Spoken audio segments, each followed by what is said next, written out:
Mbolo à tous. Depuis des millénaires, l'humain a utilisé le calendrier afin de se situer, de programmer selon lui, de prévoir selon lui également. Le calendrier donne à l'humain, selon ce que les entités ont mis comme idée dans l'humain, le calendrier donne à l'humain un semblant de contrôle sur ce que l'humain appelle son temps, une sorte de maîtrise du temps. Cette illusion est tellement ancrée dans l'humain que cela sonne comme une évidence. Les entités savent parfaitement se jouer de l'humain, rire des effets de leur tromperie sur l'humain. L'humain n'a aucune maîtrise ni aucun contrôle du temps dans cette région astrale des entités, de leur chef également. Dans cette planète Terre, c'est le temps qui est utilisé par les forces compliquées pour maîtriser l'humain, le dominer et le contrôler.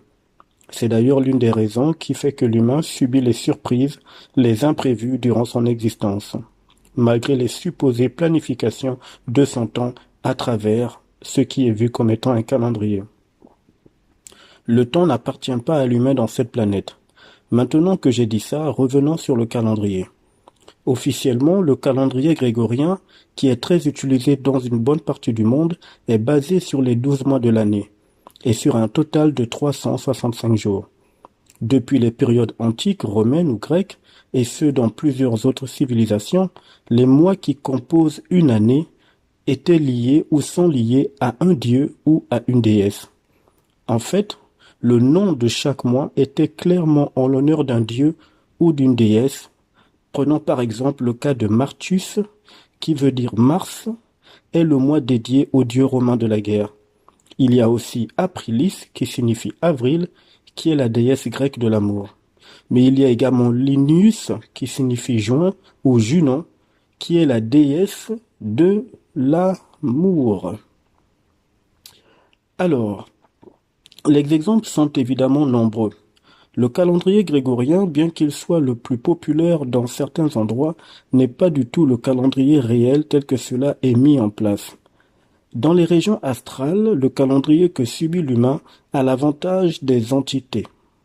C'est-à-dire que ce calendrier est totalement à l'avantage des entités, et il est sournois. Il n'est pas composé de 12 mois et de 365 jours, mais il est dans son origine composé de 13 mois et de 364 jours. C'est ce calendrier qui non seulement agit occultement sur l'humain, mais il tire son inspiration de ce qui est réel.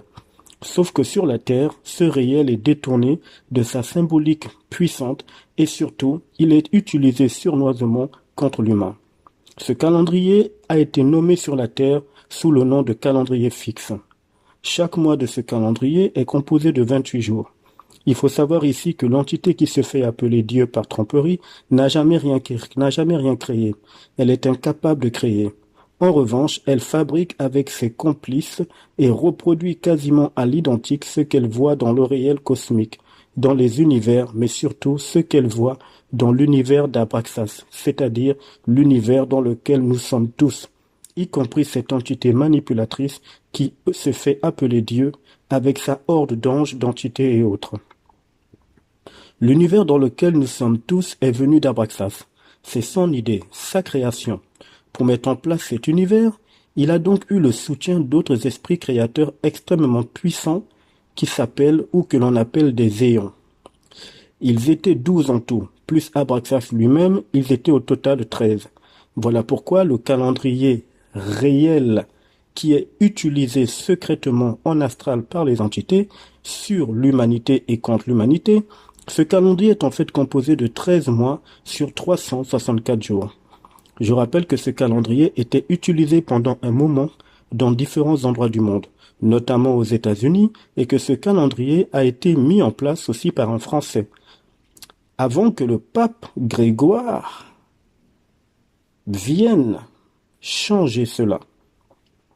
Donc, non seulement le calendrier fixe est composé de 13 mois sur 364 jours, mais en plus, si vous additionnez 364 jours en détaché, vous avez 3 plus 6 plus 4 qui donne encore le nombre 13. ce qui ramène aux 13 esprits ou ayants créateurs très puissants qui ont façonné cet univers dans lequel nous sommes tous. Si l'humain avait gardé ce calendrier de 13 mois, au bout d'un moment, la vibration réelle du nombre 13 aurait fait son effet. L'humain aurait su l'entourloupe qu'il y a dans le monde de la mort, c'est-à-dire dans la Terre. Il fallait donc que les entités cachent la symbolique derrière le nombre 13 afin que l'humain en ait peur ou bien qu'il ne le ressente pas comme étant une vibration puissante. Prenons le cas du vendredi 13 qui fait peur à beaucoup d'humains.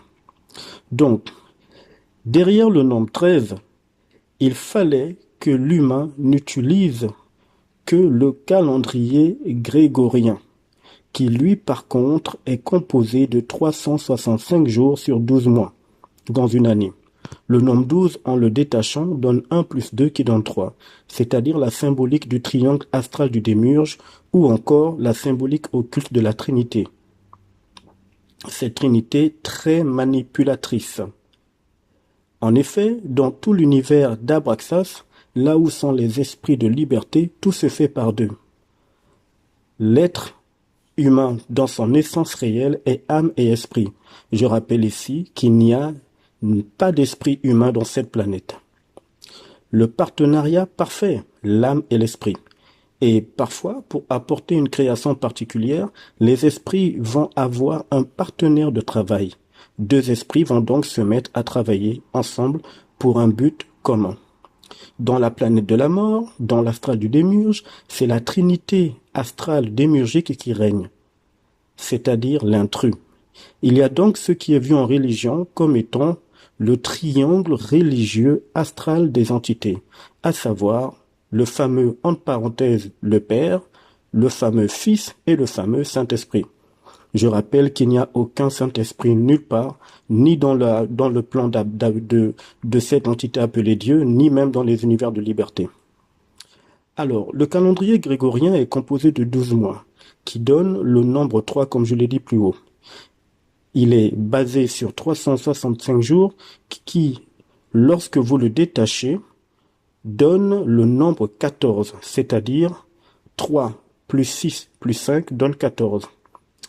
Et 4 plus 1, c'est-à-dire quand vous détachez également le nombre 14, vous avez 4 plus 1, ce qui donne le nombre 5.